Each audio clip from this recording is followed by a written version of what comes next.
Is it not in there? I can't see it. But, you know, it was a weird spreadsheet. Is that what you want? Like the wall. What's that?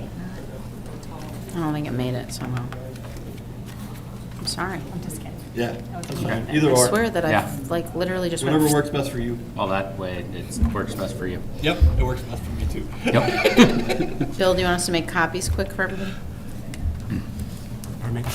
You want us to make copies for everybody quick? Oh, no, I mean, I just, Yeah, yeah. wasn't- What it you see wasn't- there is not what.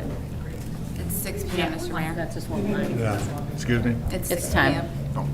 I'd like to welcome everybody to our Monday, June 12th Cascade City Council meeting. We'll have a call to order with the Pledge of Allegiance. I pledge allegiance to the flag of the United States of America and to the republic for which it stands, one nation, under God, indivisible, with liberty and justice for all. Roll call. Kelchin. Here. Roush. Here. Hush. Here. Delaney. Here. Oliphant. Here. All present. I need a motion to approve the agenda. I'll make a motion to approve the Motion by agenda. Kelchin, Second? second by Oliphant. All in favor? Aye.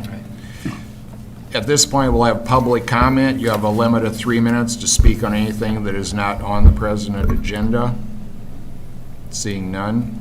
Number 6, consent agenda. Minutes, City Council 5/22/23, Park Board 6/5/23, June 12th, 2023 claims, and May 2023 financial reports. Liquor license, Butch and Frankie's Home Goods LLC annual renewal. Cigarette licenses, McDermott Oil Company, McDermott Oil doing business as Lion Service, Casey's, and Dollar General. I need a motion on the consent agenda. I'll make a motion on the consent agenda. Motion by Kelchin, Second. second by Delaney. All in favor? Aye. Number 8, presentation from Chamber Director Roush on possible joint position. Welcome. Hi, you guys. So I'm here to talk to you today about a joint position that has come as a result of our downtown city assessment that was held earlier this year.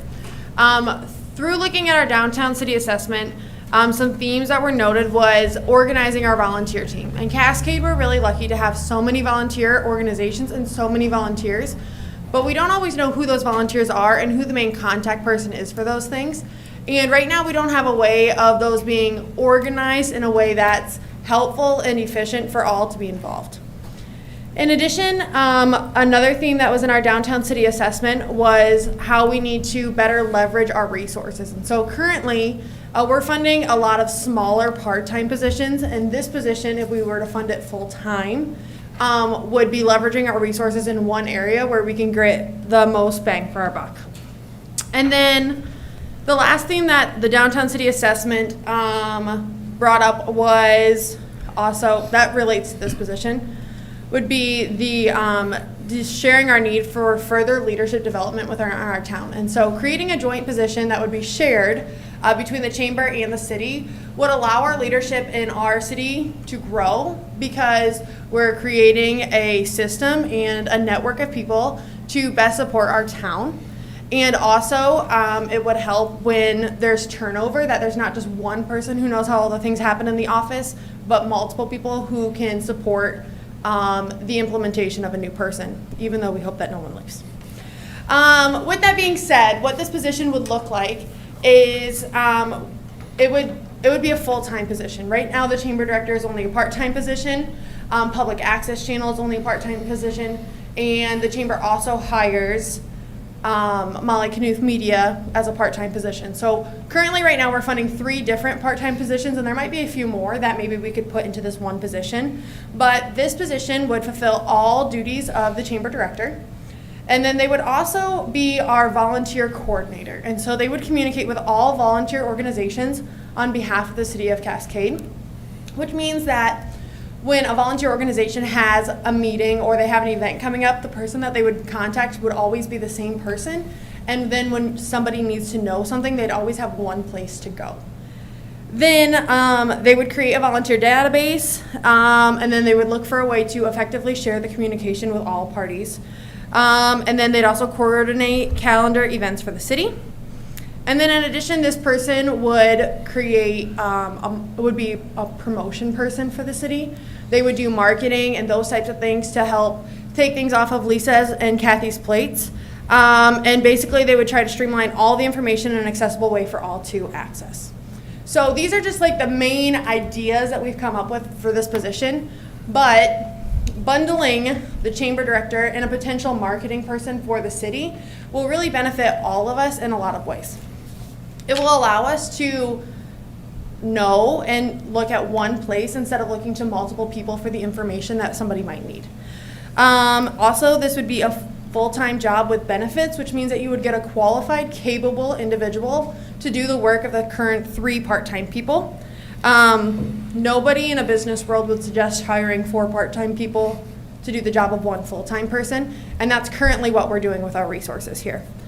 As the chamber right now, last year I stepped in as an interim director, and now it has been a year since I've been the interim director.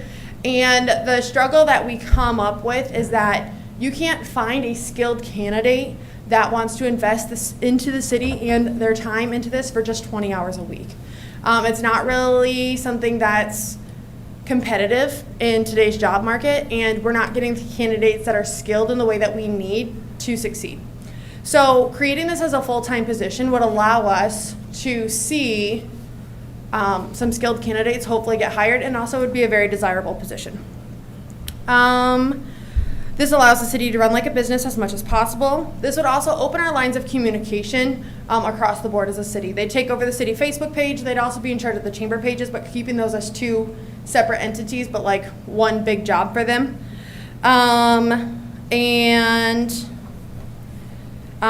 This has all come from really the downtown city assessment suggestion, because it's best practice. Then in addition to that, in your packet, we've come up with some ideas for funding this position. It's not just like a willy-nilly idea. This has kind of been in the works for a few months here, just this idea. And this funding that we have outlined for you is just part of that idea. It's just one idea to fund this position. It's not the end-all be-all. But with that, to create a full-time position, that would require the chamber paying $18,500 into the city, and then the $8,000 that they currently request from the city for each year, they would just ask that be put into this position.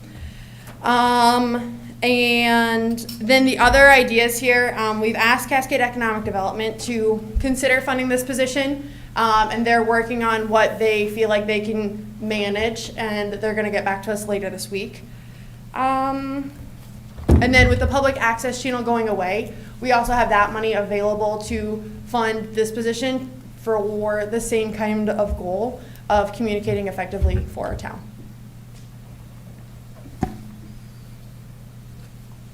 What questions do you have? One thing I want to mention that you didn't mention, so like you said, you've been doing it for the last little over a year now, but you have put in your resignation. Yes, I'm not just creating a position for myself within the city, even though it's great to work here. I'm gonna be a teacher still, so my resignation as the chamber director is effective August 1st. And over the last, 10 years, we've had a significant amount of turnover in the chamber position. Like what Haley said, because it's only part-time, it's not really ideal for somebody looking for full-time or employment in the marketing field. So this is one way to hopefully help kind of alleviate some of that turnover and actually get a qualified, quality candidate. I think it's I love the point of like someone that can coordinate all the volunteers, because we are so blessed to we have so many volunteers in Cascade and people that are super passionate about different things, and to have someone that has like not a thumb on that, but like a pulse on what's going on with all the volunteers, I think would be so beneficial. And especially with all the fundraising that's going on and things like that, I think that would be huge.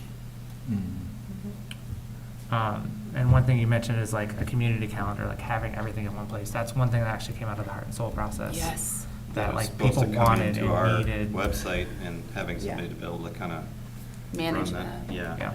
Between that and all the social media output, it's a lot to try and put out a lot of different content and get going. Having somebody looking at it all the time. It's just the Facebook and stuff. Well, I feel like this position kind of even came out a roundabout way out of Heart and Soul as well. You know, the feedback that we've received from Heart and Soul is the community calendar and the, like a central place to know when you're new to Cascade, what's going on and what, you know, ways to get involved. Here's a person you can go straight to that can give you everything about Cascade.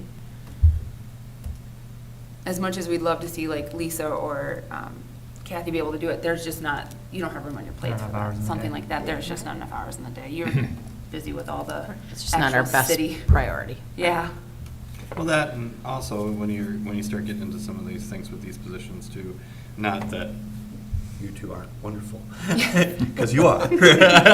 But sometimes the skill set for that creativity with, you know, whether it be sites or whatnot can be. Right.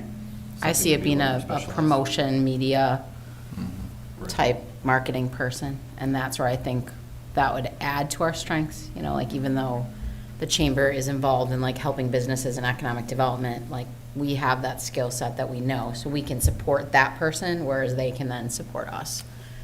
You know, and just having great communication, you know, and say with the schools, like if they have events where there's tons of people coming to our community, who's letting all the places know where people are gonna go and eat? Like, how are we best, you know, and getting information to your frontline people so that when you stop at one store, it's like, hey, yes, there's all these things to do. Like, it's just, it really is just all good things cascade. Absolutely. The last thing we want is like Moski's or Happy Joe's or Grace's or Cheryl's getting slammed and not being staffed for it. Correct. And the other thing is the community calendar, so everybody knows what's coming up, what's available, what they can attend, and, you know. Absolutely. Well, even Bill, you brought out the idea of having like a newsletter type thing.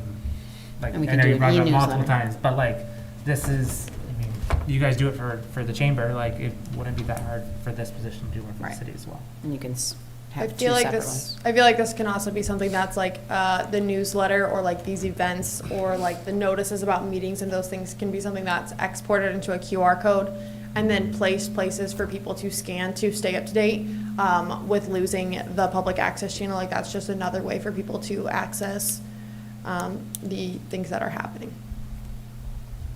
Michael, sorry, go ahead. I would be very interested too, to like see what this person could come up with in a way to reach people that maybe aren't technology savvy too. You know, we've got people that are on the older side that don't know how to use a QR code. I mean, Right.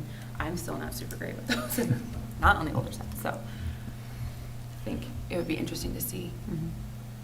Mike and I had talked about, before we knew that the public access channel was going away, you know, we've activated a YouTube channel for the city, and just really being able to utilize more like video technology to be able to like get to know you as elected officials, to get to know your staff, to, you know, there's different things that we can do, and then hopefully even with those older people, find ways, but sort of like the phone company is doing now, where they're bringing people in and helping them to learn how to do streaming apps like Hulu or, you know, YouTube TV, things like that. We could have people stop in and say, here's how you get on the internet. This is, you know, you can literally, if they have a computer, stop in, we'll save these on your bookmarks, you know, things like that, that maybe they have a hard time getting to. I feel like just the extra backup in the offices as well. I know, like, when either one of you guys are gone, like, it can be pretty hectic with Yeah, on who's ever left, so it can help Yeah. that way too. definitely. So our intent was to discuss it tonight, see where you're at in terms of warmth towards doing it. And then, kind of when Haley and I would discuss it in the past, we were looking at a salary of around 50,000.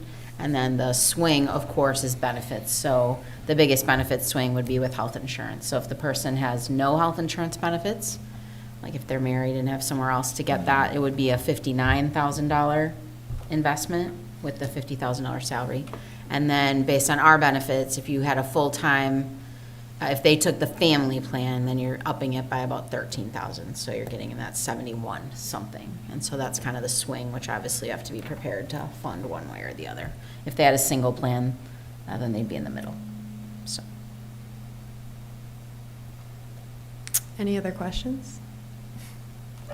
I think Thank our, you for putting this all together. Thank you. This is really awesome. Good job. Yeah, thank you. Yeah.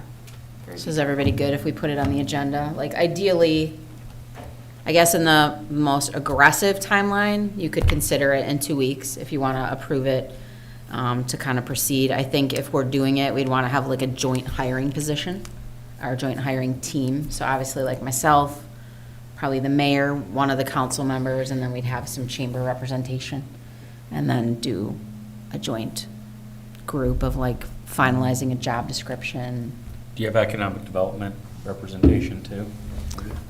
That would be the goal, yes. So an idea that this has been discussed in the past is that economic development and the chamber should be a bundled position. Like a lot of people think like that's a great idea to bundle economic development and the chamber into one position. This is not currently doing that because when discussing with some members of the economic development group, like the drawbacks for them compared to the benefits of having a joint position are immense. And so like we didn't really feel like they were interested in making this a joint position between the economic development group and the chamber and the city. So that's kind of why that's there. But we asked them for funding because they get a large portion of the funding for the city, where the chamber gets $8,000 currently, and then they fund the rest of the $10,000 for their position on their own. And economic development gets $20,000, and then they use that to pay their bills and also like ECIA for the whole year, which is kind of another part-time group. So I think, And we, for ECIA, on the ECIA side, we as the city already have their services, correct? we pay in as a part of their COG, which is like the unit of government that they represent. So we're always going to have a relationship with ECIA. And what I had kind of said is I don't think that when I attended the EDC meeting, as Haley said, like they're not really ready to jump in as much as the chamber is. And so what I said was, you know, they have funding, whether it's been their main resource for revenue right now is the sale of land. And obviously they have other goals to like do more earthwork. They want to like hire MSA to do some engineering out there to figure out how they lay lots out. But they do have funding. So what I said was they're not prepared to move away from ECIA at this point. So if you were to give them 10,000 instead of 20, and we just say for the next 2 years, they can plan on getting 10 instead of 20. That would be my proposal. And then they can, if they still want to keep ECIA at $20,000, then that just means they have to spend 20,000 of their money. And they do have much, like they're not drying up their resources by doing that. And then transition to see like who we get, how it works, and then maybe they'll see value in it differently and come on board, or we rediscuss that. When they were talking about their concerns with, it really seemed to me just focused on the money more than the tasks. Like even though they have in their list of like why they're concerned, they certainly have that separation of duties and things like that. But what I said is, you know, there are things that we do that TIF could be utilized for. So for example, there are communities where a city owns land and the city puts improvements in there. And you know that we sometimes give money for that. So I said, what I'm looking for is that we all try to work on something that may be different and uncomfortable, but maybe it's going to work. And so if we don't try something, we're not going to know. And I said, and I'm committed to, if you're doing something and your concern is that we're going to take money, you're going to have to spend some of your money and you wanted to spend it more on the earth things, like the things out in the industrial park, maybe there's ways that we can partner with you on the TIF side for that. Whereas it's not, like you can't use as much money. You remember when we talked about funding salaries with TIF, there's limitations there. But it's completely appropriate to be putting public improvements in there with TIF money. So I said, I'm asking you as the city administrator, because I think it's a good idea, to be open-minded to what we're talking about on the people side, and I'm committed to talking to the council if there's an appropriate means to spend money elsewhere. So that was just kind of how I, like, they don't have something that they're doing right now. They've applied for DRE money, and part of the DRE money was to help them plan out the industrial park. So some of theirs is also, like, they had $10,000. That's how they paid for the downtown assessment. That's how they paid for the one billboard. So they also get DRE money that helps them. And so I just want us to, that's my goal, is that we're all open to change, that it's a little bit uncomfortable, and it could be great. And maybe it does work out that they don't feel like they have to have that funding for that position. But right now, as Haley said, they weren't comfortable saying, yeah, we're all in. So I think that would be our recommendation, is that we lower their amount, because currently the full 20 that we give them goes to the full amount that they pay ECIA. So they don't have to use any of their funding towards the position. And we regroup in a couple of years. Something else I'd like to reiterate is like $10,000 was kind of just a ballpark number that we decided on. And economic development is meeting this week to decide what they feel like their commitment can be. So like that number is kind of in limbo right now. But again, the funding that's on that page is only one idea. There's probably others out there. And other things to consider. And in addition, for the future funding of this position, an idea that came forward was also like, if we have a full-time chamber director, ideally, we would also have more businesses join as members, which would mean that they would have a bigger revenue base to also fund this position, rather than just the base that they have right now. That's a good point. So I think another thing we'd probably have to do is create a 28E agreement. If we're going to have a joint position, so we would, obviously, the person would be a city employee is the most beneficial, so that they fall under IPERS and our benefits. And then those 2080, the 2080 comes from state code that allows municipalities to either join together or municipalities with nonprofits. So there would be a clear arrangement between the chamber and the city, so that they're not just coming back and being like, oh, it's your position, and now the next board comes along and they're not helping fund it. So there'd be that, and we can maybe do like a 2 or 3 year commitment and then have it renewable or renegotiated after that, So anyway, we could put this on the agenda in 2 weeks. If the council is comfortable at that point saying to proceed, we could then kind of look at the 2080, look at a joint hiring committee, and be able to advertise in the month of July, so that perhaps close to when Haley's vacating the position, that maybe someone would be on board in August. So think about that. Tonight, it's just discussion. And then one more thing, in regards to the chamber, on Friday night, we do have the Sunset Street Fest downtown. And as a reminder to everybody listening and everybody here, one, we hope that you attend. There will be over 40 different vendors there. 13 Main Street businesses opens. There will be live music on every block. But with that, Main Street will be closed from the stoplight to Pierce Street. So people can come across the bridge, but then they're going to have to turn left at Pierce Street.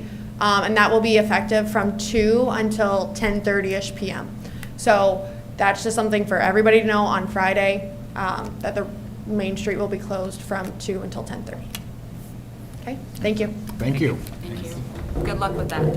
Thanks. At this point, we'll open a public hearing for a change in zoning for code for 0 lot line, lot dimensions, and setbacks for R2, R3, R4. I need a motion on this. I'll make a motion to go into open hearing. Public hearing. Motion by Elephant, I'll second. second by Roush. Roll call. Hush. Aye. Delaney. Aye. Oliphant. Aye. Kelchen. Aye. Roush. Aye.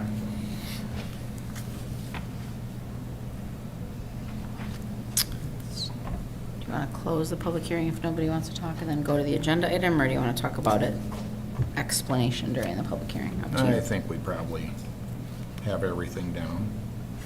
If there's no other concerns, I need a motion to close the public hearing. I'll make a motion to close the public hearing. Motion by Roush, Second. second by Kelchen. Roll call. Delaney. Aye. Oliphant. Aye. Kelchen. Aye. Roush. Aye. Hush. Number 11, consideration of ordinance number 06-23, establishing 0 setback requirements for lot dimensions in mixed-family residential R2, mobile, multi-residential R3, and multiple residential R4. This is the first reading. I need a motion on this. I'll make a motion to approve ordinance 0623. Motion by Kelchen, I'll second. second by Oliphant. Roll call. Oliphant. Aye. Kelchen. Aye. Roush. Aye. Hush. Delaney. Aye. Number 12, consideration to waive the requirement to have 3 ordinance readings at 3 separate meetings. Is there any concerns with this? We always did that on a case-by-case basis. Right, and the reason, normally, it wouldn't matter in a zoning case, but the kind of concern here is that this is partly a cleanup. We obviously had the 2 public hearings now, nobody's come forward with any concerns. And we have a developer that's ready to start a threeplex, and really, I don't feel right forwarding a building permit to ECIA when R3, which is, this is what that lot would be zoned, has no setbacks listed.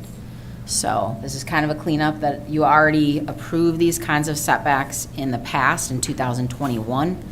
But somehow when you allowed it in R3, you didn't list the actual setbacks, and the setbacks in R2 and R4 are exactly the same. These setbacks are identical. So I feel like this is like where I would justify if you're willing to do it so that we can get the permit issued instead of having to wait another month and miss construction season, is that it really feels more of a cleanup than it does an actual change. So just to confirm, this is just for this This item. specific item, not in the future, all of our 3 It is. All of our. three. All R3 would then have the type of condos that you can build. Right, but what I'm saying is. The waiving The of the waiving of the reading. Oh, yeah, three yeah, ordinance yeah. readings, Yeah. this is just for this. This item. Correct, This correct. item. Yeah, Okay. just Okay. this specific dash 06-23. Gotcha. Each time you consider waiving it, you by state law have to make that individual consideration. So anytime a zoning change comes up or any kind of ordinance, you have to decide, you could do 1, 2, or 3 readings. And if you do less than 3 separate meetings, then you make this separate motion. Okay. Okay. So yes, only this one time. Then I make a motion to that effect. Motion by Oliphant, Second. second by Kelchin, roll call. Pelchin. Aye. Roush. Aye. Hush. Aye. Delaney. Aye. Oliphant. Aye. Number 13, We skipped Oh. number 7. that we skipped She's not that. here. Oh, She's, yeah. She might come in 2 weeks. Number 13, consideration of ordinance number 06-23, establishing 0 setback requirements for lot dimensions and mixed-family residential R2, mobile multi-residential R3, and multiple residential R4. Second and third readings. I'll make a motion approving ordinance 06-23. Motion by Oliphant, Second. second by Hush. Roll call. Roush. Aye. Hush. Aye. Delaney. Aye. Oliphant. Aye. Pelchin. Aye.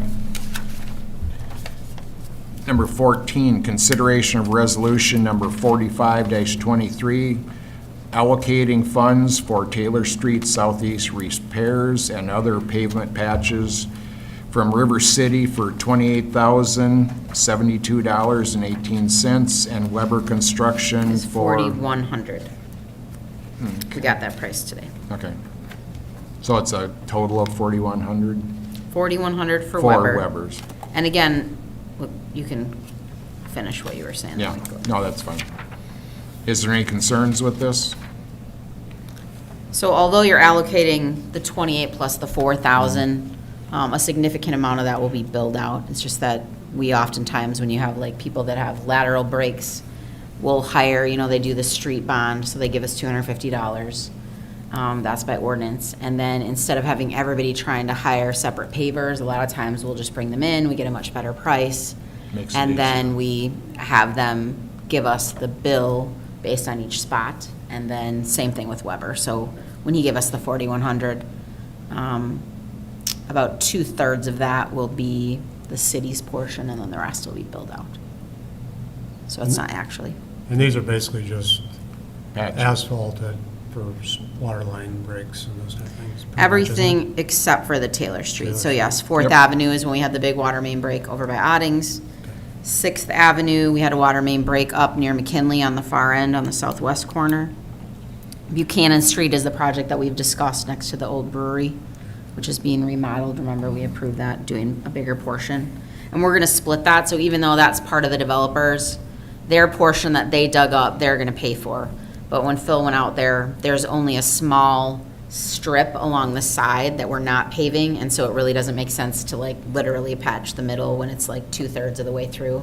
So we decided that in this price, we'll actually get the full width of the street instead of having like one old little piece, which I think is on the east side, so. So there's that, and then, there was also near our main break on 6th Avenue Southwest, there was also a sewer lateral that had to be repaired there. And then on 5th Avenue, there was a sewer lateral as well. And then there's one up here on the alley just to the west here of City Hall. The only thing on Taylor Street, let's just make sure we get a shoulder in there, grass growing or gravel or something, get it packed so we don't get a ditch. Well, the best thing I've is to shape it so the water gets off the edge and then put straw mat on it and seed it and Yep. hope it gets wetted down and gets growing. Is the biggest thing. If there's no other concerns, I need a motion. I'll make a motion for 45-23. Motion by Delaney. I'll second it. Second by Oliphant, roll call. Hush, Aye. Delaney, Aye. Oliphant. Aye. Calchin. Aye. Roush. Aye. Number 15, consideration of ordinance number 06-23, vicious and dangerous animals and maximum allowable dogs and cats. This is the second of 3 readings. I'm sorry, Mr. Mayor, there's 206-23s on here. That was supposed to be 7, sorry. I got an 07 on 23 is what this one is. Okay. 7, yeah, is vicious, sorry. 07. Yep. In the packet, it's numbered correctly, just the agenda, I apologize. That's okay, just wanted to make sure. Yep, no, 07. Gotcha. Need a motion? I'll make a motion on 07-23. Motion by Oliphant. I had multiple calls on this one. People are concerned that 10 is too many, like 10 total. Oh, between the two? Yeah. Yeah, I think I put that in my packet. We had a few calls here, people that asked me about it, just to be clear. I had a couple too. So the way I worded, so remember when we had it last time, 3 weeks ago, it was a total of 5 of each, but a combo of 5. Then you agreed to the 10, so that's how it's listed in here. But you don't have to do 5 or 10. You could also do something like where you say a max of 5 of one kind, and it doesn't have to go all the way to 10. If you feel like, I know Megan, you're the one that was kind of advocating for a higher number. So you could do something in between as well. Doesn't just have to be one or the other. So. It's Yeah. totally up to you guys. whatever Because you we think. left it as you could have 5 cats and 5 dogs. That's how I worded it now on page 50. For 10 total, but you couldn't have any more than 5 dogs, period. Correct. But you could have 10 total. It's on page 53. It's in a Yeah. little bit of yellow there where I changed it. A little further down, like 53. Make sure that's what I thought it was. I wanted to make sure. You'll see yellow highlight at the bottom of this page. Colin. It's very barely yellow, but that paragraph there. I mean, if you guys are getting, I didn't get any phone calls, so if you guys are getting concerned from people, I definitely want to respect that. Yeah. And I think it's more people concerned about like that many dogs more than anything. They just, Because 5 cats, I mean, just imagine, like, I think that's what like, I was at somebody's house and they were like, really? And they just had this vision of like 5 dogs running around in a backyard is pretty, I mean, yeah, I mean, if you have 5 dogs, like 5 my dog size, like, so that's the other thing that you could do, is you don't have to keep 5 of each. If like more people are concerned about the dogs, then maybe that's the number that you lower, and what number do you want to lower it to, and then create a new total. So is like 3 dogs enough? Like, I don't think most people have more than 3 dogs. I mean, the people that owned my house before me had 4 in They it, did. in the house. So, and I mean, I think we would grandfather in anybody that has more than whatever right now, but I don't think anybody's licensing more than that, but we don't have good I mean, are turnout. we even having that many people license dogs in general? There's quite a few, most of them are 1 to 2. But I'm saying we don't have any that have 4 or 5 licensed right now, I don't think. But not a hill I want to die on, guys. If you Yeah. aren't comfortable with that, that's fine. I don't like telling people what they can and can't do in their own house. Like, I really struggle with that, but I also want to respect people's neighbors. Yeah, I don't know just what the right answer is. The one that we had, that had 3, that was down by Fred, that was pretty wild. 3 dogs. Oh, yeah. 3 big dogs. 3 See, big and that's the thing dogs. too, if they're a little dog, like that, and that's Yeah. where you can't, you're not gonna be able to say, well, if they're, how apartments say, you Well, can have a dog under 20 And pounds. we had a family out in our neighborhood that had 3 German Shepherds. Yeah. That's, the guy down the street had that too. We could be literally sitting in our basement with all the windows closed, air conditioning going, and TV on, and you'd still hear them. Anytime a kid would go by, you'd hear all 3 dogs barking. Well, and their neighbor couldn't even put Yeah. their dog outside. It put their dog back in the house. Yeah. But they are down to 1 now, so the other 2 passed away. But I don't know what the right amount is. I like more the idea of 3, but That still gives you 8 pets. That's a lot of cleanup. Totally up to you guys. Just whatever you decide. We should change it tonight so that by the time we get to the third reading, we're advertising it. I don't know if it's the number. I mean, one could be an issue. That's kind of where I'm at, because like I have a neighbor too that has a little Yeah. dog and it barks all day long, and I can hear it working from home. Like, And it's in the house. it's an indoor-outdoor dog. So it's a nuisance. It's super annoying, but like, it's their right to have it. Like, I can't do anything about that. I'm not gonna go over and knock on their door. Well, and it is yell at true them. though that if all it did was be outside and bark, like, yeah, you can. Because you can call the cops and they can be told, like, you can get a bark collar. You know what I mean? I just feel like Fred has more important things to do than that. I know.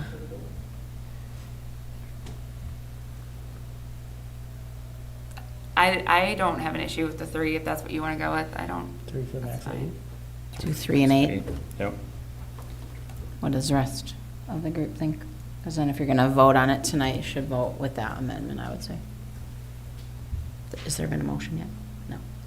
For making a motion. Oh, I Make made a a motion, but motion. I can. We just I started. can- You just want to withdraw your motion first I'll to withdraw my start? motion, that's fine. So you want to change that on 0723 to 3 and 5? 3 and 5, max of 8. And do we need to put something in there saying like we're grandfathering anybody in that currently has more than 3 dogs and 4 or 5 cats? Currently has them registered. Yeah. Yeah. You can. I don't feel like we'll put that in the ordinance, but I think we'll have that like in our, So that's okay with everybody then? I'll make a motion in that regard. I'll second it. Okay, motion by Kelchen, second by Roush. Roll call. Delaney. Aye. Oliphant. Aye. Kelchen. Aye. Roush. Aye. Hush. Nay. Number 16, consideration of resolution number 46-23, library board appointment. as I explained in the packet, we have 2 people that are up that their terms are up. And then with Amy's resignation, Amy Ludwig's resignation, she has a year left on hers. And so when you have any kind of a vacancy, even when you have just people that are interested in renewals, the true spirit of the state law is, say we had all women on there, if Jacob wasn't on there. Even if Jacob wanted, or one of the ladies wanted to get back on, you're supposed to do everything that you can to make it 3 and 2 or 2 and 3. It doesn't matter which gender takes the higher number. So thankfully, because of Amy's vacancy, and then the one person that came forward was John Howard, then we would have a 3 and 2 balance if you want to renew Jacob and Marie. And I think with everything going on, it probably makes sense to keep as much consistency as we can. After your decision tonight, then they'll, as you know, Amy was the chairperson or the president, so they'll re-elect someone at their next meeting. Her term will end at the end of this month. John, if you approve him, would take over July 1 and have a 1-year term then. And then there are 6-year terms. So for Marie and Jacob, it would be 6-year terms expiring in '29. I think Mayor, technically you probably recommend, so Yep. are you good with that? Yeah. So if there's no other questions, I need a motion. I just have a quick, I know John Howard, I don't think it's in his resume, but he served on the Western Butte School Board for a number of years, so certainly would be a qualified candidate Yep. as well, so. Great. Thank you. Need a motion? I'll make a motion on resolution 46-23. Motion by Oliphant, Second? second by Roush. Roll call. Oliphant. Aye. Kelchen. Aye. Roush. Aye. Hush. Aye. Delaney. Aye. Number 17, consideration of resolution number 47-23, Parkview Street Southwest naming. So because that street that we're now using it as a street was an alley before, we do need to assign a name to it to then send a resolution and record it with Jones County. So it's appropriate that the developers would make the request of what it is. So they talked about Parkview. You'll recall that that was the name of their development that they were calling it. Then that led to looking at the ordinance, which, as I explained in here, somehow our ordinance is not correct. So if we're running with what we normally call things that are north and south, we say streets. There is a reference in the ordinance that talks about Something ending in a cul-de-sac can be called a lane, if we wanted to make it different and have less park references. So the first decision would be, are you supportive of the resolution that assigns it Parkview? And then would you rather see street or lane? And then after that, we can talk about the ordinance itself. And that would be by resolution. So that's the only way to assign addresses to those 4 properties. I'd rather see street, but No, you're fine. Street's not wrong. Yep, I'd rather see Fine with street. that too. Okay. So then we'll fill in the resolution for street, and I think it's actually written as street, isn't it? Yeah. So Yeah. then it would just be approving that as presented for resolution 47. I need a motion on resolution number 47-23 then. I'll make a motion on resolution 40. Motion by Kelchin, second. second by Delaney. Roll call. Kelton. Aye. Roush. Aye. Hush. Aye. Delaney. Aye. Oliphant. Aye. And discussion of street naming ordinance change to correct naming practices of streets and avenues. So this is the ordinance of the, read everything and just try to tackle them. Although I will say that this is not one of those where we've talked about like that, this happened a couple years ago. I went back to the old book and it still says that we list everything, like as you can see here, it says that our practices, if it's running east and west, we do streets, and north and south is avenues, which is the exact opposite of what we do. So if everybody's supportive of that, I just want to bring the ordinance back and get it corrected. Is everybody okay with that? Yep. Okay. The other question I have, do we have any that are lanes right now? No, because the only cul-de-sac we have is Langworthy, and that is called Court. So if you want to take that out, we can delete that when we do the change. Okay, and I know there's like Macokota Drive, right? Yeah, we don't reference that at all. Okay. I mean, I wouldn't suggest we're going to change any names, It's but just, I don't know why. Because do you have some drives out by you guys? We're Redwood Drive. Yeah. Again, I don't know why.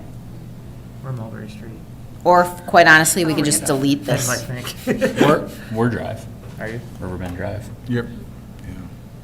Yeah, and that's one of those, like, it's always a little weird when you curve too. Yeah, Because you're a little east and west, then you go north-south. we're supposed to be a loop. Right. So the other thing that we could do is like not even have this guidance in there at all. It's just to me, like, as I read it, I'm like, oh, well, this isn't correct. Well, I guess. Like, there's nothing wrong with having drives, Like, the more I think about it, so like, up in the high school is Claire Court. and it's not even a true court. Yeah. Yeah. Should we just delete this instead of I think fixing it? so. Yeah. Maybe That just makes make most it sense to cleaner. me. Because usually when you plat a subdivision, it just comes in, you know, and if we had something where, you know, how we have like the subdivision for the lumberyard, like if all of a sudden they were trying to say like 8th Street, like, we're not gonna approve that on a plat. So we can give that guidance, it just doesn't have to be in an ordinance. And here it says anyway, generally, so it's not really like law.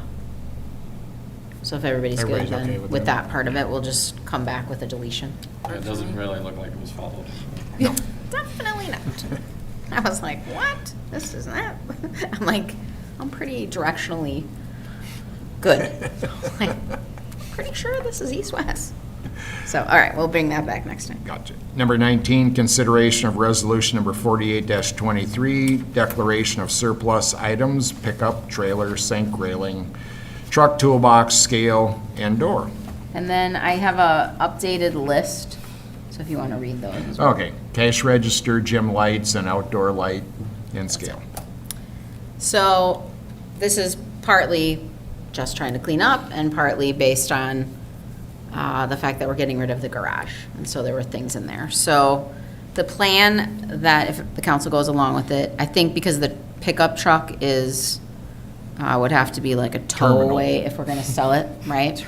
That I was going to give to Russ Ratloff because when we sold the squad car that you couldn't drive either, like somebody will come and get it, tow it away, and then we don't have to worry about it in town. Somebody could bid on it. The rest of the stuff I have ready to go out on Facebook and do like a little sealed bid. I'm just creating like one sheet. We're giving them 1 week because next week, by the end of the week, we should be taking off that roof. So we were just gonna I'll post it on Facebook if you approve all these. I have pictures of everything with a sheet that says like surplus items. They come in, they fill out the tag, and they have to come and get everything by next week, Wednesday. If we don't sell anything, then we'll just scrap it or whatever. Do we just try the truck that way too? If we don't I get don't what we know, like, want it just for makes me nervous that, like, I just like vehicles to go away. That's just me. I bet on that truck you'll get somebody for parts. Oh, you would, I think. But it was, whatever you guys want. I just try it that way, it'll save us the, Okay. The other Um, thing I was thinking too, so out in the old sewer plant, there's like a lot of miscellaneous stuff. There's steps, there's like the old cement garbage cans Okay. that we don't use anymore. I don't know if there's anything Oh, else. the ones that run Main Street and, yeah. Well, I think it was some of the ones that used to be down at the. Park? At the park. Oh, yeah, I've seen some of those. Like they're like. I don't know what those are, but I they're can, made by Bowman. Yeah, so I don't know if it makes sense, if we're doing all this now, if it makes sense to do all that Yeah. at the same time. Or you could do it at 2 different times That's if fair.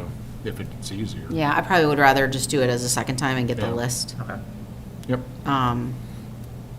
You know, sometimes people just keep stuff and, I don't know, because you just can. Everything laying around, it just kind of falls apart anyway, so might as Exactly. well. Yeah. I don't know, it'll be interesting to see, if anything. If anyone wants a cash register. It's red. Anything in it? I don't think so. It was from the pool. If nothing else, I need a motion and a second. I'll make a motion on resolution 48-23. Motion by Oliphant, Second. second by Kelchin. Roll call. Roush. Aye. Hush. Aye. Delaney. Aye. Oliphant. Aye. Felch. Aye. Number 20, consideration of resolution number 49-23, approval of IDOT cooperative agreement for Highway 136 construction. I did, since I obviously wasn't here for a vast majority of us dealing with the DOT and preparing for this project next summer, I did have Jake review it, only because he's really been kind of our key player, contact person with the DOT. So he did get a chance to review it before this evening, and everything aligns with what we are planning and always had intended to pay for versus the DOT. So I would recommend approval. There's no other questions. I need a motion. I'll make a motion for Motion by Delaney, Second. second by Hush. Roll call. Hush. Delaney. Aye. Aye. Oliphant. Aye. Felch. Aye. Roush. Aye. Number 21, update on second meter inspection enforcement.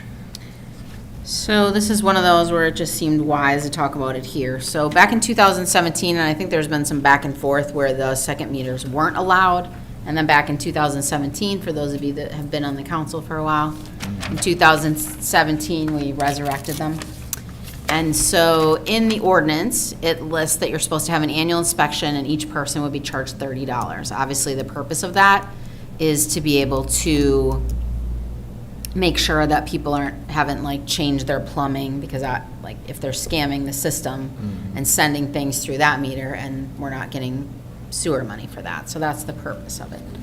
But the reality is that nobody's done them ever since 2017 on the staff. So my first thing was, okay, well, I'm just gonna send out a letter and here we go, which there's about 30 houses. And then I thought, well, let's just make sure that you're all supportive of that, so that if you get questioned about it, I think it's the right thing to do, simply because, you know, there is a risk out there that people, and we've had backwards meters where people aren't getting billed at all. I mean, these things do happen.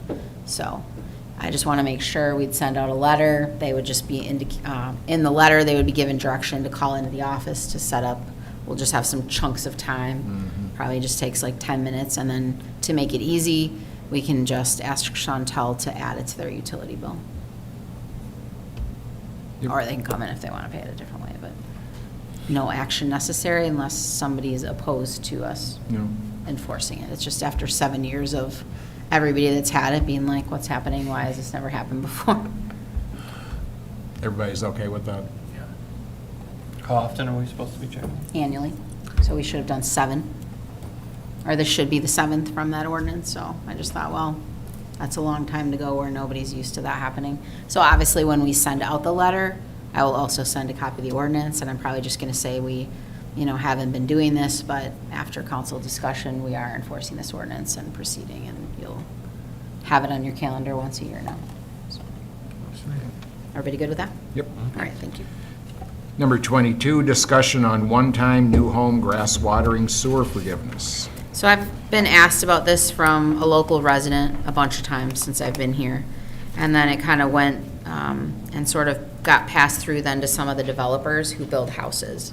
So as you know, our sewer is significantly higher than our water rates. And they, from people that have talked to me about it, they feel, and we have situations where I think you have a policy that allows staff to approve, I just totally lost my train of thought, to be able to approve, like if somebody has an issue where like we can prove that they had a leak or something, where you allow a one-time forgiveness for sewer. But this really isn't the same kind of a thing. And so some communities will say, like, if you have a new house and you're going to water your lawn, you get a certain amount of time to be able to do that. And then my only thing is, I don't know how, because it's a new house, that you'd ever know, like, if an older person who lives alone or a single person that lives alone has one amount, or a family that's coming in with 4 kids is a big difference. So I thought if we're gonna do it, that it would be better to say you're gonna be charged, and then once you're done watering, we give them like a certain amount of time, and then we give them a couple months to be able to see what their normal water usage is, and then we give a credit back. Just because otherwise, I don't know how you decide, like, it doesn't make sense to like have them pay for another meter and do all that when they're doing it one time. And you just So- go a couple months and determine their normal usage. Well, and especially since yard sizes vary so much too. Right, like, there's just no good way to say, you know, and are you, like, I mean, if you take what we watered our sod down at the park, I feel like it was, I don't even know how much it is, but we watered a lot. Well, and like you got the daycare lot right now, they're trying to get grass growing in that, and it's not very favorable conditions, and that's gonna At all. cost them your fortune, but it needs to be done. They know Right, they well, need that's to what they get just grass said, like, you're discouraging people from getting lawns going, and you're truly not sending it to the sewer. But I just don't think it should be like a free-for-all. No, I like your, I like look the it credit. over in a couple months, and we'll credit you back. Right. I don't So know. if you guys are at least favorable to it, I'll work on how I can word it, and then we'll come back and talk about it. I don't know that we need to have it in an ordinance. I think we can probably do a resolution. I would think so. Yeah. And then the other thing that I forgot to bring up at the last agenda item, which is kind of related then with the second, is it talks about you guys have to approve every second meter as a council. Like, do you know why that was put in there? I, For those I've of you never had- back in the Doesn't day? need to be. I don't think Like, we've I just ever feel had it. like we should clean that up. yeah. Yeah. 'Cause it's not very practical to say that we're gonna spend your time, Bill, or, do you guys Nope. remember why that? I'm sorry. So I forgot about when we were talking about the second meter, and I said that we didn't do those annual inspections. It says the city council must approve every second meter, which just doesn't seem practical. Like, if you come in, we see that you're doing it, it would seem appropriate that staff could handle it. I just didn't know if there was some background for why it said. I just remember it coming to the council, especially when we put in the new wastewater treatment plant, because it became a big issue then. Right, people So- would probably encourage. So, yeah, so it just became a deal where. And there's really like, I mean, And in all those. We actually had a moratorium for a couple of years for any new meters back Mhm. at that time as well, Okay. Yeah. before we restarted. So is the council comfortable if we propose to take that out? Yep, that's Yep. fine. All right. Okay, so anyway, so I will think about how we can word this and kind of work with Chantel to make sure we're thinking about it from the billing side of it, and then we'll come back. Like the daycare wouldn't apply, correct? Well, I guess we'd have to see, like, is there if a, Or like a major remodel, if somebody Yeah. had a ranch home, put a two-stall garage on and a sunroom on and redid their whole lawn. right, we can word it that way. But would If it, you're would they okay. get the credit then, or is it just strictly for new builds? Well, it's up to you guys. I mean, to me, like, I feel like there has to be like, you know, probably says like staff has to go out and see that there's a legitimate reason, not like, I just feel like watering my lawn a lot this year because we're in a Yeah. drought. Like, we're not doing that. That would be, I'm saying that would I've be got, my. you know, I had to think about it a little bit more, but I mean, to me, off the top of my head, I'm thinking like new builds, because you're talking about an entire yard needs to grow, or like if you put in a garage, Mm-hmm. and you dig up that one area, but you're not needing it for your whole lawn, you know, you're just. You're not doing a sizable. Right, you're just doing a little Space. area in there. You know, type But I of think thing. where you say, like, if you said a business that expanded their yard, because like the church, you know, they bought that whole lot, the whole yard got torn out because of moving the house. So would you do something like that? I see what you're saying. You know, like say somebody in the industrial park, maybe like on Mike Beck's area, you know, like somebody bought an extra lot, it was just dirt before, and now they want to plant grass. But it's got to be like, there's something new, like changing. Which we're encouraging green space. so. Correct. I'll think about a way to word it. Could we develop for lack of a better term, a portable meter? I'm not sure, I'd have to ask the guys. No, I mean, that you would actually hook up to their outside faucet would be the most likely place to be hooking Right. up to. Yeah. Basically, the second meter without setting up a just whole. something- Without a permanent second meter. That would Yeah. actually draw through Yeah. wherever you take off the, I can ask the guys. I mean, it would, it'd have to be a certain fee for just using that, but it certainly would. It'd Right. eliminate a lot of messing around. Otherwise, you got people trying to, I mean, a new house may sit there for 4 months or 5 months before it's sold. Right. And then you're going to If it's a figure spec out home, when right. that person came in and to develop, the base that you're talking about. Well, if nobody Right, lived yes. there, though, it'd be easier, though, because then we'd know there was no usage. No usage, So then we'd probably just give them a credit. yeah. You know what I mean? Because the point is, if you're living there while you're doing it, You're- like a normal house with a couple people is like, say, 4,000 gallons of water, 3 to 4,000. So you wouldn't want to give them a full credit, and you don't know if they're like 8th to 12th grade Yeah. sports kids that need to shower a couple times or not.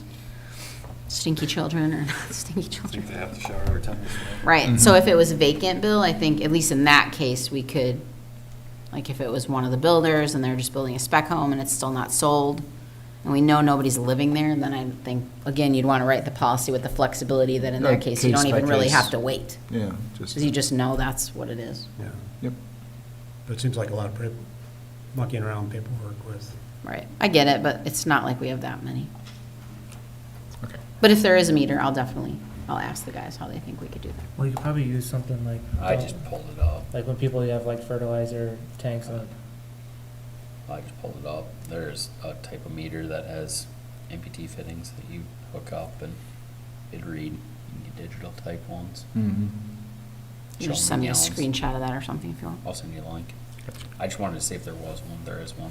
Right, so if we invested in a couple of those, I guess, and then maybe, like you said, Bill, charge some kind of fee per Yeah. month before you get your credit for helping pay for those.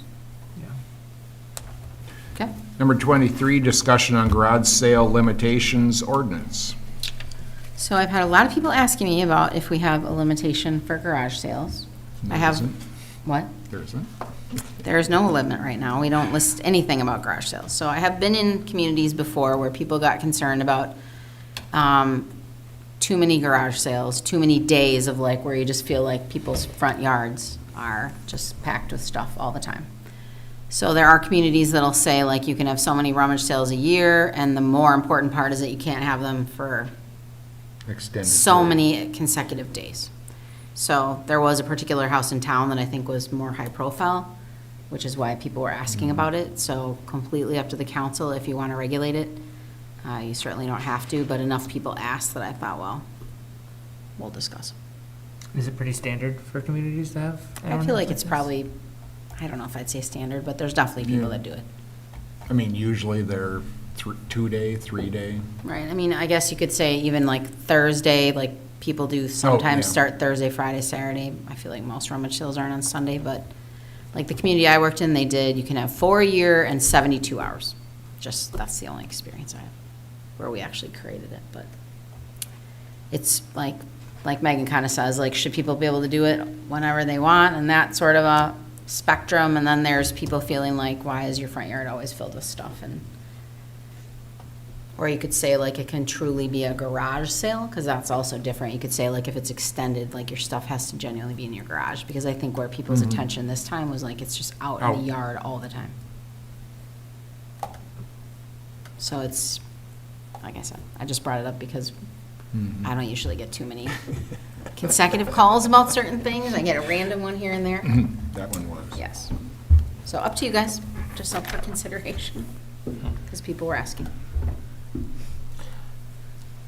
To me, like a day, like 3 or 4 days, and like they could have as many as they want throughout the year. But usually it's Thursday, Friday, Saturday. Yeah, but like That would be the one norm. instance, like it sat out there for Yeah. 2 weeks. Grass was 6 inches tall all the way around it. The problem if you don't say something as many times as you want is they'll, like Fred knows from an enforcement perspective, they'll pull their stuff in for one day and then go back out. And then do however many days you say and then take stuff in for one more day and put it back out. Can we do like 4 days, once a month? Whatever you guys want. It's fine with me. I think let's We look at- ponder that topic a little bit and come back next time with an idea on it. Yeah, it's Mhm. I not, got other things that not could apply. earth shattering. I think in some communities, though, what you get is people who do accumulate things and then sell. You know, it's almost a business. It's a type. business, yeah. Yeah, 'cause I've Especially as seen people have some of those access. in other towns where we're, Right. you know, where every first Monday or something like that, or several times a year, they'll actually accumulate, you know, from sales or whatever, and then actually kind of run a business for 2-3 days and go. So I would be, I mean, if you have so much stuff you can't get rid of it in 2 or 3 days, and 3 or 4 times a year would be more than ample for. And the other My thing is opinion. like, you're not gonna do it in the winter, right? No. Mm-hmm. Perhaps not. That's fair. So really if you you're probably didn't, so cut to your point, like maybe it's once a month Mhm. during the summer months. So then you get to your, like, if you really are one of those people who's in the middle of snowy lands, you're not gonna, oh, put all the stuff outside, it'll be ruined. So you could maybe say from, you know, April to October or something, that you can Mhm. have one a month, and then you're really only doing 6 or 7. And you said that you were used to 3 days? Just 4 the times city a that year? I worked in where it became an issue and we did create an ordinance, it was 72 hours. I think the 72 hours is a good idea. So then you're either like a Thursday to Saturday or a Friday to Sunday. But I think you need to limit how many times a year I'm fine with that. they can do Why that. don't you just think about it, like, just the fact that we're Yeah. talking about it, like, you'll get some input from people, Mhm. and then I'll put it back on there. We don't have to decide tonight. It's not a hard ordinance to write, it's just, I do like the April to October. I think that's a good idea. all right, think about it, I'll put it back on next time. Thank you. Mhm. Reports. Fred, Just my monthly report that's in the packet. thank you. I have some questions.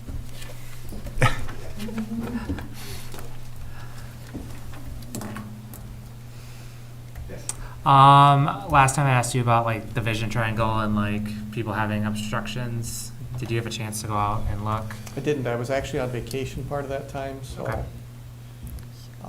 Just kind of got getting back in the swing of things, so. Perfect. Can you do that for the next meeting if possible? Yeah. And then I saw the EMS had a post about house numbers. That's something we've been trying to work on for years. Get legible. Yeah, get legible Visible. numbers. Some of the houses, it's required in our city code that the houses have to have numbers on them. Well, if you look at my house, way up at the front, like by my front door, I've got, my numbers are about this big. You can't really see them from the street. So they're posted, you just can't really see them. I think the key is at least to start with those that don't have them. Yeah. Yeah. Well, and a lot of people will put up a house and, or remodel a house and not put numbers back up on it. So. Fred, I always thought about, having somebody go along like on the curb and paint the numbers there, but then if we get snow, it's covered up anyway. It's, yeah, and there is communities do that. Yeah. I worked in a city where they, because of that, like that you can't read them, we actually invested one year. We made a list of every single address in town and we ordered reflective numbers, which if you have like a nicer house where people have put them like in the brick, people did not take to that kindly, but it was the law that you had to put our reflective numbers up and then you could see them. Not love that. People wouldn't, but Put a to the fire point, number. like when they're put on a house that's not reflective and when you call 911 and obviously people feel differently in a small community because you assume they're gonna find you, but it can be a struggle. Be like going out in the country. Especially out in the and you've got country. a fire number at the end of the driveway. Mhm. We I'll know just where get they are sticks at, for but everybody it with their wouldn't look numbers on good. them. How's that? If you don't want it on your house, you can have it on a stick. Yeah. So, Fred, I do have, I was on the golf cart UTV committee, yes. and safety was one of our biggest concerns. I've seen mothers with 2-year-old children on their laps. I've seen kids jumping off and off jumping on and off golf carts. I've seen 3, 4 kids on the back of a golf cart with no seat belts. And it's getting more prevalent as time goes by. I've seen golf carts out at night. We own a golf cart, we got seat belts, we got flags, we got whatever. I think a little more diligence on enforcement, Yeah, because I've seen a lot. I agree. I think Almost people are getting continuous. quite a bit more lax with them. So, I know Brad. I mean, just warnings would go a long ways Yeah, to, well, information, education, let people know that, I think they're forgetting of what some of our ordinances are. And some I And just- we'd have a list of everybody that has one, so we can even do a mailer. and I don't know how many come in from out of town. Some of these people I don't Yeah, recognize. golf carts are not supposed to be Well, they- coming in from out of town. Is it That's how- truly just golf carts, or are you talking ATVs and UTVs as well? UTVs can come in from anywhere, but Yeah. I know, I mean, what you've I know seen. legally they can't be on county roads, but I don't know. Some of these people I've never seen before. With golf carts or with UTVs? Yeah, with golf carts. Okay. And our main thing was, I don't want to see a 3-year-old kid Yeah. get dumped out on the pavement. And I've seen plenty of, I just observing, no seatbelts. As far as I'm concerned, if they're supposed to be, everything was supposed to be similar to a car. It was a young 2-year-old child supposed to be in some type of child restraint. Yeah, and I know I actually did a golf cart inspection here probably within the last month. And the gentleman that drove it down to my house with his daughter and grandson in it, no seat belts, no mirror. So I kind of explained to him what he had to go back and do and told him, don't drive it. And he actually went out and got seatbelt kits and called me for the inspection. He had everything done. And Yeah. But Yeah, after inspection, we need a little bit more. Yeah. A little more either due diligence with the. You go a long way with a squad car and lights behind a pulled Yeah. over golf cart. yeah. Well, And I it's- have Rumor will done get that. out pretty fast. Said safety was our main concern, and Yeah. I certainly don't want somebody getting thrown off, because we've had, last year, I believe, at the Jones County Fair, somebody died Yep. on a golf cart. There was an And I think- incident in I know, I Farley think there was- also. Yeah, in Farley. Yeah, there was the a- young man had grown up right outside of town here, so. Yeah, so I do think we need to, watch that a little closer. Well, you're on the hot seat. I was gonna say, anybody else? I got one more. Now everybody's asking questions, they're kind of like, I Caught got, you out of my eye. Riley, I got one more. Oh, okay, Okay. one more. With the nicer weather too, people are out and about on bikes. Can you just walk through where they're supposed to be riding their bikes on Main Street? Like bicycle bikes? Yeah. Generally, when it was 4-lane, we had 2 lanes there going each direction. Just ride them on the street. If it's a younger kid, we kind of tell them now to ride on the sidewalks, because I've seen people want to get in that center lane. And that's And- really a turning lane, not a travel lane. So if they're on the sidewalks, as long as they're watching out for pedestrians, I'd rather see a young person that's going to the pool on the sidewalk rather than try to be on the street, as long as they're watching out and respecting the pedestrian traffic. What about adults, though? Like, where should they, be traveling? Because I feel like I see people in the middle. Yeah. I've seen Yeah, people they in the should be middle. traveling in the middle. That's is a turning lane, that's what it's designated as, but we've also, I've had the fire department and rescue squad ask, hey, since people are supposed to turn or pull to the right when they see an emergency vehicle, where do we go? Well, go down that turning lane, because now you're asking for the right of way. Yeah. And you've got lights and sirens going. So if there's a bicycle there, they shouldn't be there unless they're turning. So do they just drive with traffic in the Drive. the car same- lane? Yep, drive the same direction of traffic. But as a correction, I think bicycles in the business district downtown aren't supposed to be on sidewalks. No, I would agree with that, but thing is. They'll get that- whacked by that a street- door. They don't that want somebody street's a walking little out the narrow door there. and Right. get whacked by That street is, going down First Avenue, it's a little narrow and it's got that curve and. Once you it's a get to the little bridge. dangerous. Yeah, I mean, if they could get off on the side streets, if they're gonna go through the business area, if they could just get off the side street, Go behind. I just want to clarify that sidewalks, they're not to be, it's not, No, technically, they're not supposed to be on the sidewalk, but like I said, we've kind of told kids, if you're going to the pool, if you're heading that direction, I'd rather see a little kid on the sidewalk. So I don't want them to get hit by a car. It's If they- safer. Yeah, if they fall down, most places they've got grass on both sides to fall into versus falling in front of a car. So, the little one. Okay. So, a little update on the gala started, The what? the part-time? Yes. Coletta. Yes, Coletta, yes. Yes. What brought me around while they were asking questions was, I want to know how that was going. And then I was wondering, did you get a chance to put together like I said, the schedule of like what the part-time, when they're working, so we kind of get a broad view for all of us, Kind of right now, what everybody's schedule is? yeah, basically I've got Coletta working every other weekend, the opposite weekends that Brad's not. So she'll be getting about, roughly about 32 hours a month. The other guys for right now are helping out with special events. So we have Lee and Mark Blatz. Mark used to be here, I think years ago as a part-timer, had retired from, full-time from probation and parole a couple years ago, and then he was the part-time chief in New Vienna. So Okay. they're coming back to, right now, just to help out with special events.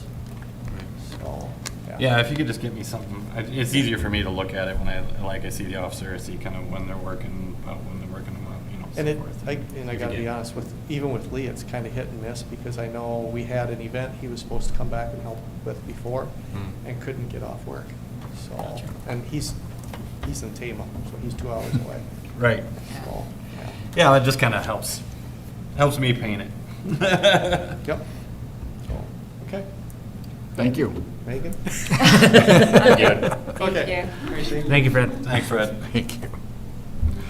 Library Design Committee, I don't think that we have met, since then. We met last Friday. oh, yeah. Oh. I was like, Was it June last 2nd? 2 Fridays ago. Two Two Fridays ago, Fridays. yes. Yeah, thank you. June 2nd. Okay, so we did some more selection of things.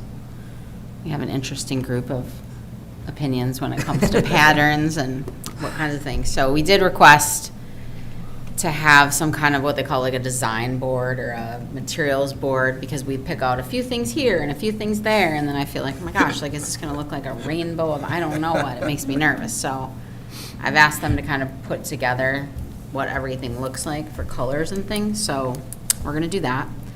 The other update, which isn't directly related to the committee, but I met again on Friday, maybe? Can't remember, Thursday or Friday, with our attorney to discuss how we're gonna handle this whole situation with local contractors. So, anybody that's out there, and I may ask Daniel if he's able to kind of do a story, encouraging anyone, and I'll try to reach out to all of them, but anyone that's a local contractor who wants to do some sort of an in-kind donation towards the library. If they're willing to say that they will consider that, they would then be eligible to be listed in the bid document. So there's going to be, these are the contractors under each area of work. So it could even be like Mike, or, you know, it can be carpet, IT, it can be plumbing, heating, Landscaping. electrical, landscaping, everything. anything. If you want to come forward, and you don't have to tell us what your in-kind donation is, but you'll be listed. So then there'll be a section in the bid documents that say, you know, the city of Cascade is encouraging people to, or general contractors to use any sort of contractors listed here that are willing to make an in-kind donation to help bring the cost down. And then we'd ask them to list those companies that are in their bid. And then, again, they won't list how, you know, like, I'm willing to give 20,000 or whatever. It'll just say I'm willing to. And then we get all their contact information so that a general who's perhaps coming from out of town isn't trying to hunt these people down. So it'll say, this is the name of the company, this is what you want to be considered for. Obviously, we have some contractors that can do multiple things. Or, for example, Cascade Lumber could be like suppliers as well, that they want to do trusses and windows and paint and whatever. So they'll all be listed. So we really need to get that list together here, probably in the month of July, because the bid documents will be going out in August. So for any of you that know of contractors, like, I'm going to do my best to reach out, but if you know of people that are interested, encouraging them to contact me so that we can meet with them. And I think I'll just create like a form that they can fill out and say, like, this is what I want to be considered for. Here's my name, address, email, phone number, whatever. So, Where are we at fundraising wise? currently, we are over the total that is originally budgeted. But remember, we have like the solar is an alternate bid, that little awning kind of overhang on the east side is an alternate. So we're over 3.5 million right now. Awesome. So, Good. And remember, like, I met with Cat Grant people, because that was like the big thing with the pools, like, they just chopped off and said no more. So, I've encouraged, you know, like, there's gonna be things we need. So as long as we're not just trying to say we wanna spend less, on the thing, and that the Cat Grant is a bigger percentage, like, as long as we have legitimate expenses, or these alternates or things like that, we can continue, so. And again, we still, like, somebody came in today and gave another check, like people do just come in and continue to be very generous. We haven't, you know, we'll have the DRA grant out there that we don't know about yet. We have the McDonough Foundation that we don't have any, I think we find those things out probably in June or July, so. We're doing good. People have been very generous. For sure. That's all I have for the library. How about the city administrator? So just a couple things. First of all, we've had some well issues this last week. So you probably know we have 2 wells that are active. We have well 5, which is the older well, that's along DeLong. And then the new well, as you go up the hill to Oak Hill, is well number 6. So there's a pump. The well 6 is the one that's had issues. So it's a deep well, which is considered 1,000, it is 1,000 feet down is where we get the water from. But the pump itself is at about 400 feet. 2 Saturdays ago at 1 o'clock in the morning, the alarms went off. Marty was on call. He went up there and everything was hot and kind of had issues. So there's a shaft that goes from the surface of the water and holds a shaft. There's a shaft that's like, I think it's like 10 feet sections that all get connected. And then right around 400 feet is a pump. And that's where we're pumping out the water from. So somewhere that disengaged and 2 pieces of the shaft broke apart. So that was no longer working. So then we had to go strictly to well 5. We were able to get the contractors here last week. And the goal was that you take each of these sections, you pull it up, they're like all screwed together. So as we got to a certain point, something else snapped and the pump has now gone down to the bottom somewhere further than 400 feet. A long ways. It can like lodge itself sideways and be at 500 or 600 feet, or it could be all the way down to the bottom. But we have to have them come back. They have lots of things going on. So in order to make sure that we have 2 wells that can function, they were able to get a submersible pump put in there so that 6 is functional if 5 does not function for some reason. So 5 is on the main lead right now, where normally we go back and forth between the 2 in increments. So 6 is ready if we need it. 5 is fully functional right now and in the lead for pulling water out.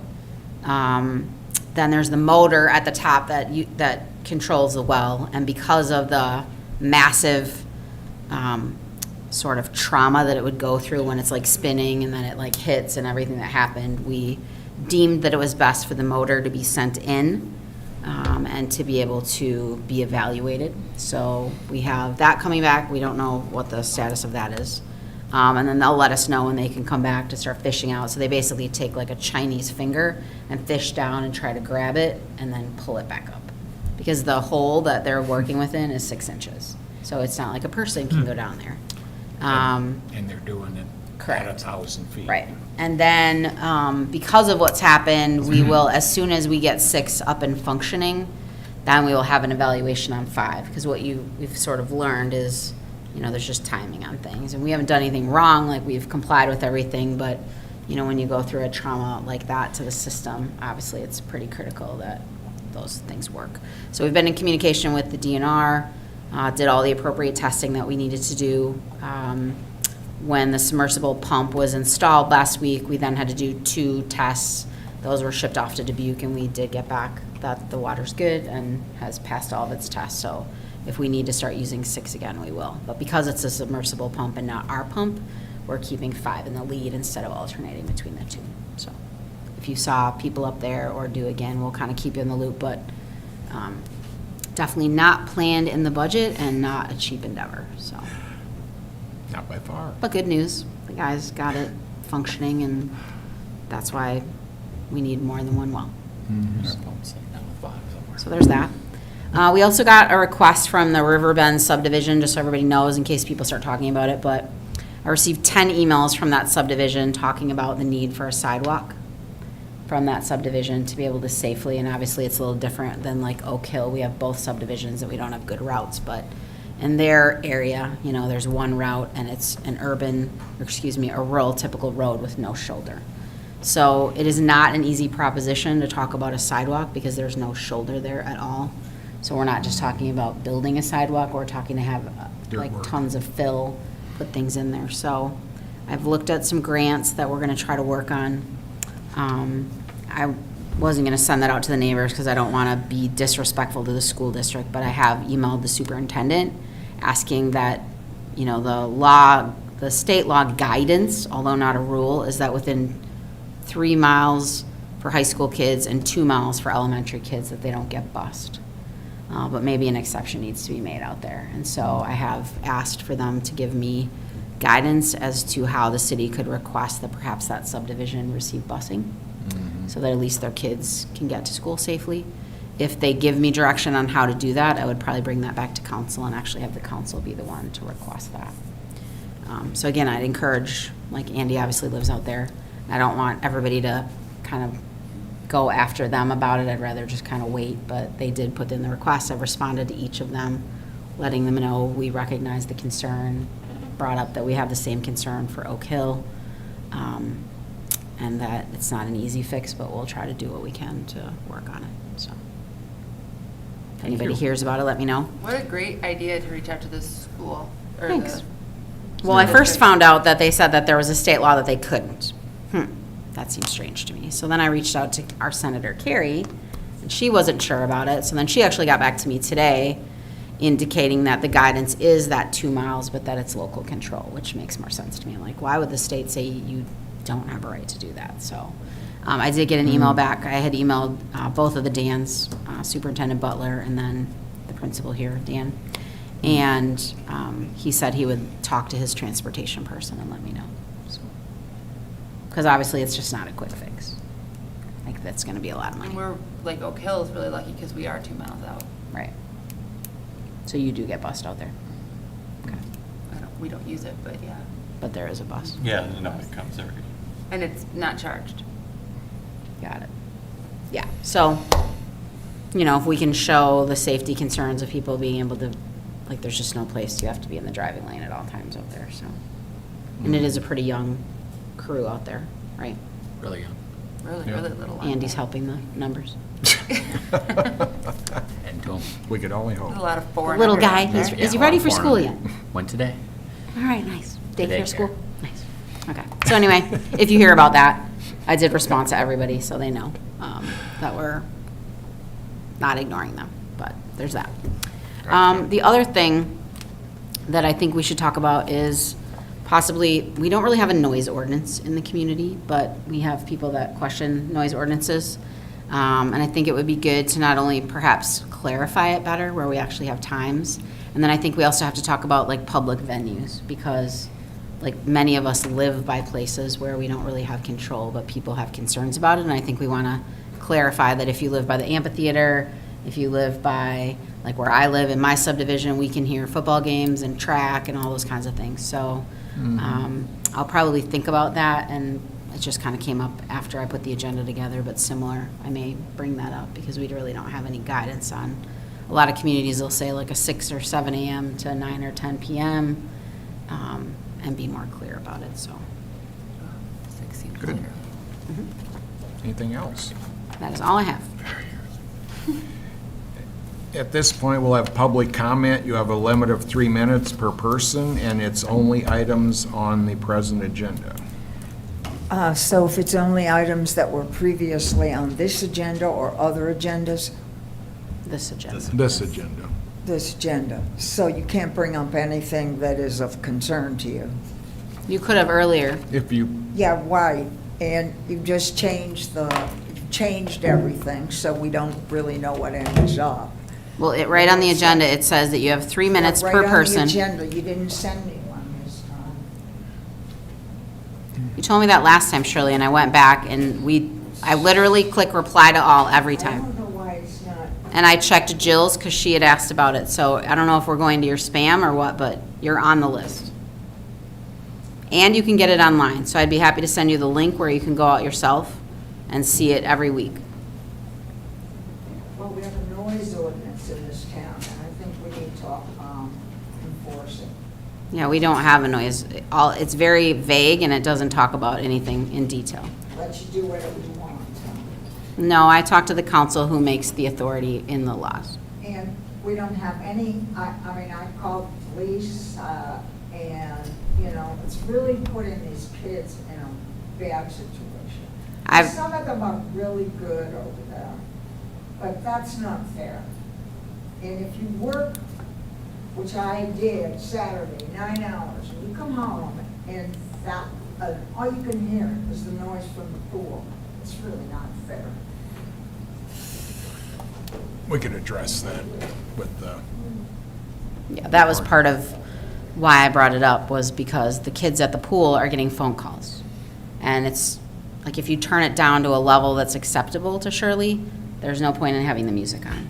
could you shut off the westernmost speaker that projects it more directionally? The problem is that then you can't hear it anywhere, like in the little kids area or by the thing. And so I just started thinking, because I know that Shirley gets aggravated with us for this issue, but I live across the street myself as I thought about it.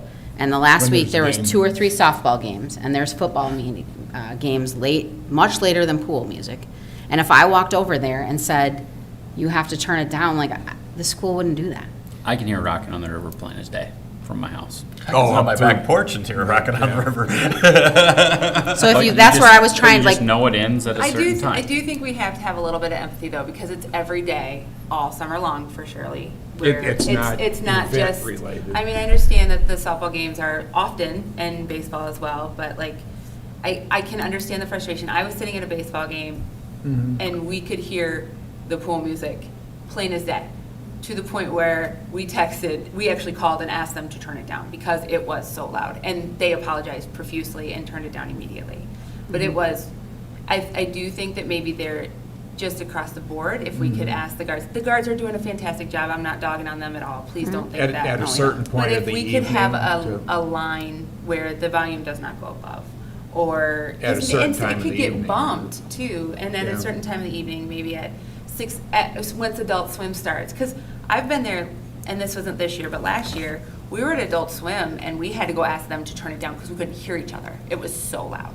Right. So I do think that if. certain songs, like, it's like commercials too, like, get it can really be, loud. certain songs could be Yeah, loud. where it automatically goes up. I don't know, but I do think that maybe at like 5 o'clock, it just gets turned down a little bit. If we could just kind of play with it a little bit and see, we do still want people to be able to hear it, but Right.